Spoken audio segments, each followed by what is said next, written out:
विहारा यानी इल्म मार्फत का मरकज़,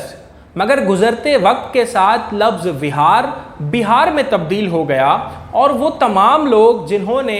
दुनिया में अहम कारनामे अंजाम दिए, ख्वाह वो अदब की दुनिया में हो, ख्वाह वो टेक्नोलॉजी की दुनिया में हो या तालीम की दुनिया में हो, उन तमाम लोगों के बारे में आज हम आपको बताएंगे जिनका ताल्लुक सूबा बिहार से था, और वो तमाम लोग जिन्होंने सूबा बिहार से हिजरत करके तहरीक आज़ादी में अहम किरदार अदा किया और पाकिस्तान की बुनियाद रखी, उनके बारे में भी आप इस वीडियो में जान सकेंगे। और साथ ही वो तमाम लोग जिन्होंने बांग्लादेश से हिजरत की और पाकिस्तान को मुस्तहकम किया। आज इस वीडियो में हम आपको बिहार और बिहारी की तारीख बताएंगे।